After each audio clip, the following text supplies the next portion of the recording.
Blackbird singing in the dead of night. Take these broken wings and learn to fly all your life. You're only waiting for this moment to arise.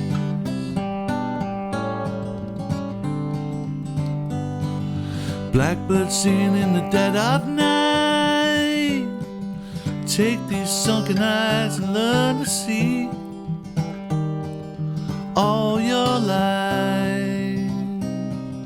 You're only waiting for this moment to be free.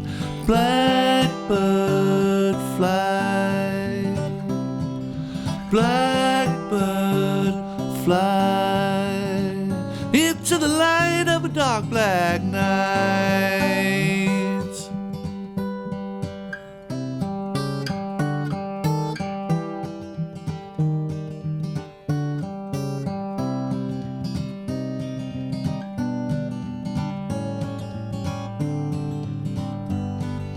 Blackbird fly, blackbird fly into the light of a dark black night.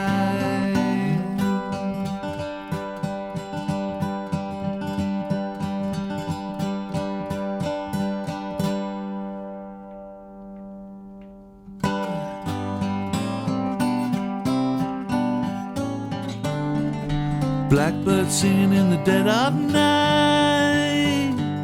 Take these broken wings and learn to fly all your life.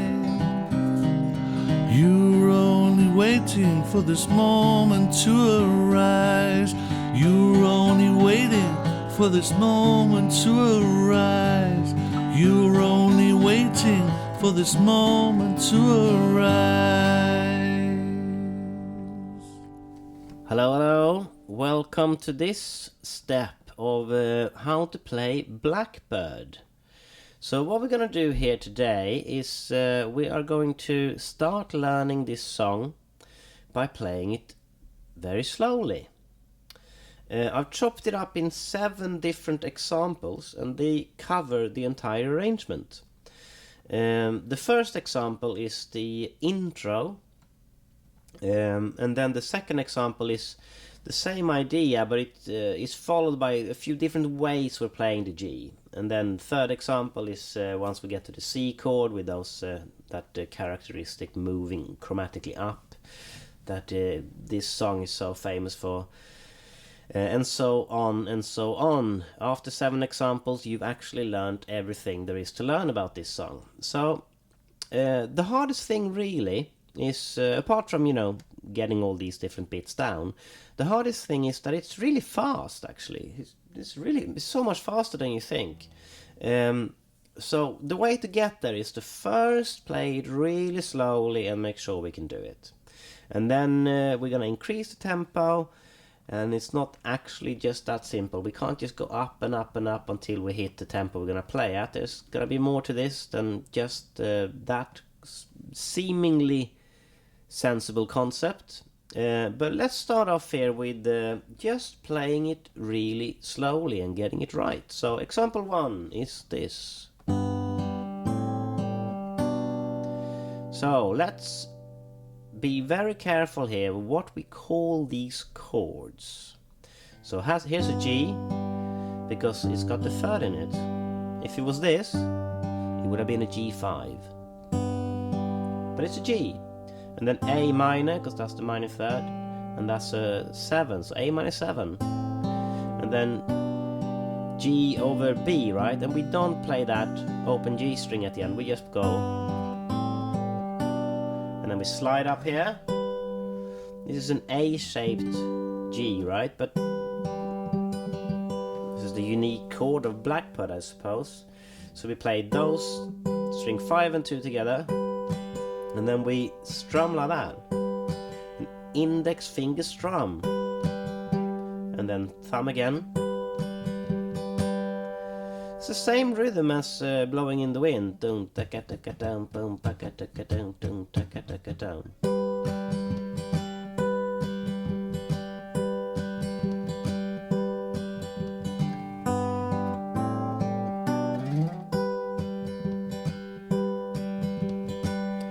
let's play that to a click. There is a tab loop available, so you can practice along to that as well. It looks and sounds like this.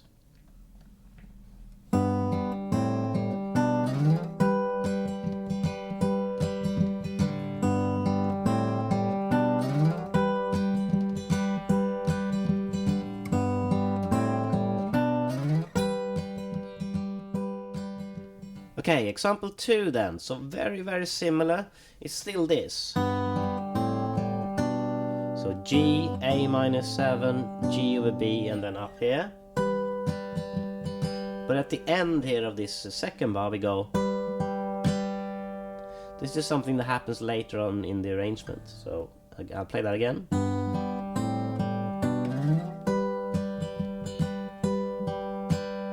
If you play it like this, with that index finger strum, or if you play it like this with a few fingers strumming, it doesn't really matter. I think it kind of sounds better to go with a few fingers there, but you know, it's a small detail. And then this happens.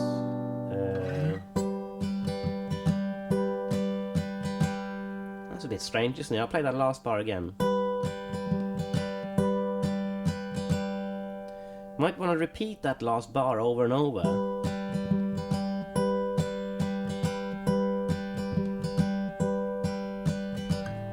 And then the whole example round and round.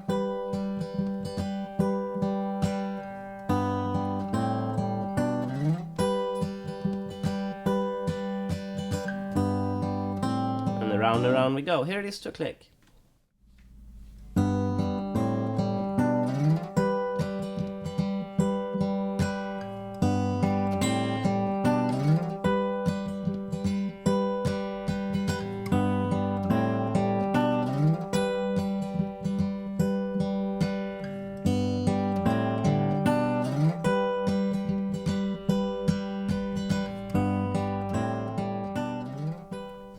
Okay, so it's very important that you play this and make sure you get it right. It has to be perfect, exactly like the notation says, because it's gonna be really fast in the end.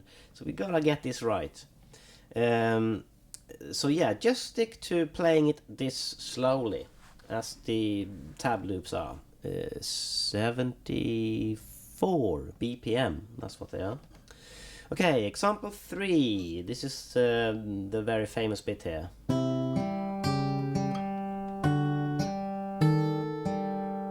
Again. And then here. Okay, that's the whole loop. Let's talk about what those chords are. C. Because that's the third of the C, it's an A shape, right? We're using the fifth there on the open string, and this is a C sharp diminished. So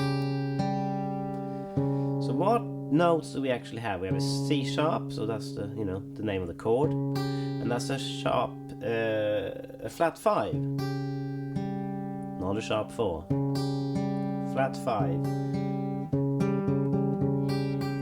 and that's the same note. Yeah. Why is it written as a diminished? So diminished is a minor third and a flat 5, right? But there's no minor third in here. Well, if there was, it would be this one, because we came from there, right? It wouldn't be major, it wouldn't be this. Yeah? So we're calling it the diminished, even though there's no third in there.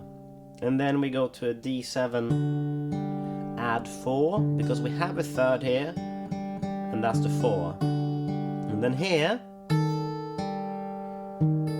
D sharp with a flat 5, and what's that little guy? That's a major third. So this is actually a major chord with a flat 5, so it's not a diminished chord. So this one diminished, even though it didn't have a minor third, but we concluded that it didn't have a major third, definitely not. because we came from C. Is it a diminished 7 or is it a minus 7 flat 5? We don't have to go into that, we just have to know that it's a diminished. And then add 4, 7 add 4. It's not a 7 actually.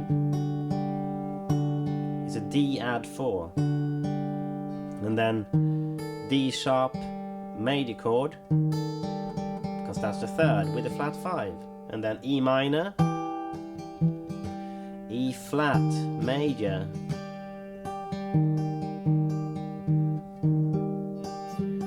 it's just got that major third doubled up. So there's the G is a minor third. Once we change that root to an E flat instead, it becomes a major third. You might be thinking like, why is it so important what these notes are? Clearly he's just done this. He's just moved his fingers and gone. It's the same pattern, right? He's just moved the finger and gone, this sounds great. And that's what he's done. But when we're gonna create a second guitar part for this, we have to know what these chords are, what the intervals are, because otherwise we can't move it around and go, so how do I build it over here? That's why I was going on about that. Here it is to click.